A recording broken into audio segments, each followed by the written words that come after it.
Hi guys, it's Halo, and today I'm going to be doing a hair painting tutorial, so let's get started. First, you're going to need to paint your character. Either a sketch or line art is fine. Both methods should work with this.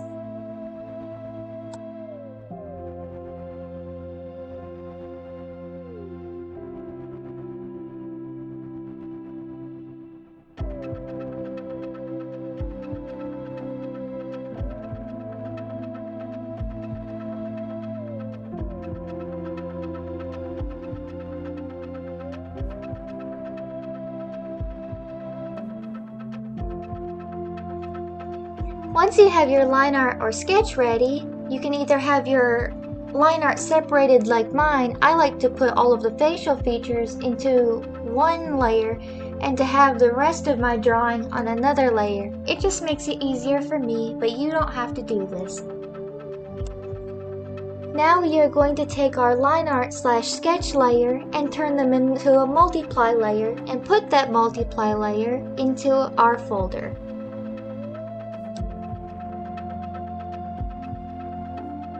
Now we are going to start with the base colors for our character. Make sure that every single one of your base colors are on a different layer. This will make things simpler.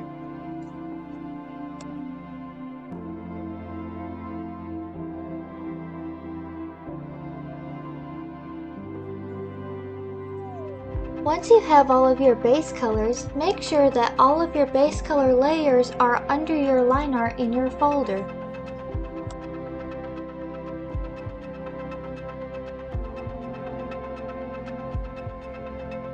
Now here's where things can get a little bit tricky. We are going to be adding shadow to our character's hair and by extension our character. To do this, we are going to add another layer above our folder layer connected to our folder layer and make that another multiply layer. Once you've done this, we're going to need to decide what kind of lighting our character is in. For example, if your character is at the beach, you are going to want your character in warm lighting. If your character is in the dark or in a cold environment, you're going to want some cool lighting. In order to accomplish this with this layer, we need to pick a color that will match the shadows that we want on our character. For me, my character is in a kind of neutral environment, so I'm going to pick a warm gray. But if your character is at, for example, the beach, you are going to want to pick a red, a orange, a yellow, or a brown, or some other warm color as your shadow color. If your character is in a cold environment or a dark environment, you are going to want to pick a cool gray, or a blue, or a purple, or a green. Once you have decided on what color you would like for the shadow, go ahead and fill in your entire character, either with the paint bucket or with a lasso tool, with your color. After filling in your character with your shadow color, if you've realized that it's not quite how you would like it and you would like it a little bit lighter or darker, you can always just adjust the opacity. This can also be changed later on in your image if you decide that you're not quite satisfied with how your image is looking. You can always adjust the opacity or even change the color if you would like on this layer.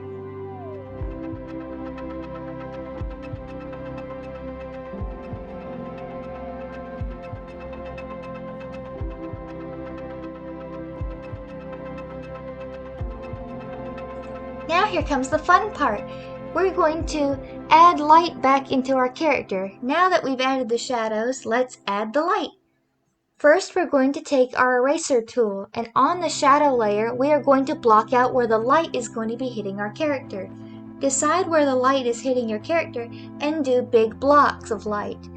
Eventually, we're going to add details to this, so don't worry too much about details right now. Just block out the big areas where light is going to be shining on your character's hair.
To add more detail into the light, make your eraser smaller or change the opacity on your eraser and add in lines where you think that the hair will be shining the most in the sun.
Great, our character is looking nice. I'm liking the lighting and I'm liking the shadows, so let's continue. In order to breathe some life into this character, since she kind of looks, kind of meh, we need to add some color back that we took away with our shadows. In order to do this, we are going to put another layer on top of our multiply layer and connect that to our folder. This is going to be an overlay layer. Now that we have our overlay layer ready, it's time to add the color back. We are going to sample our base color for our hair and then choose a slightly darker color than that. Like for example, I've got kind of a teal blue. I'm going to go with a slightly darker blue and I'm going to airbrush my way right around where I added the light. I'm not going to airbrush the entire hair, but only where the light hits it, just right around it. It'll give it a kind of glowy effect and add a little bit more color back.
Now we're going to start to add a little bit more details to our hair.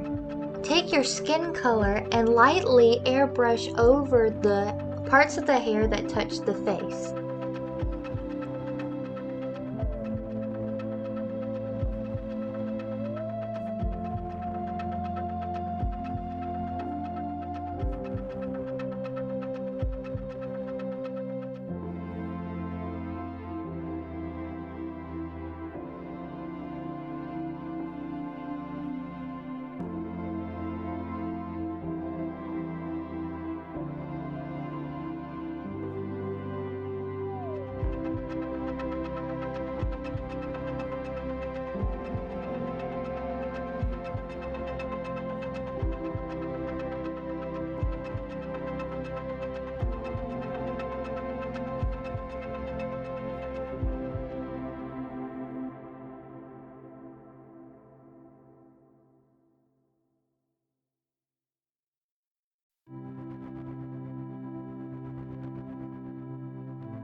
Now to add some further details, we are going to go into our folder and find the base layer that has our hair on it.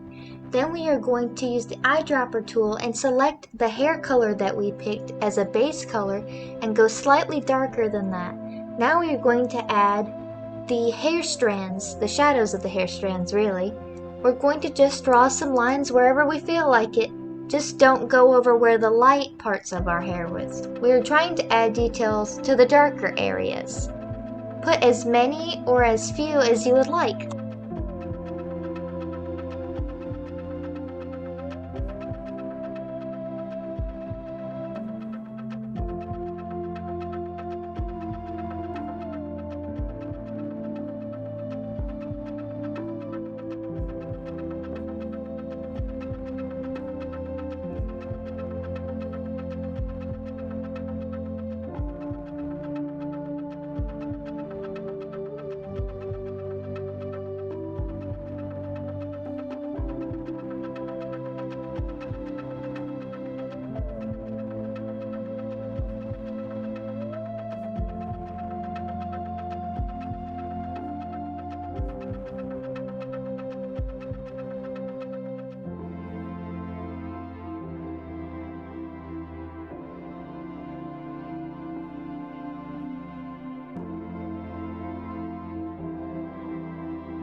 Now that our hair is looking good and pretty much done, all that's left is the color in the line art.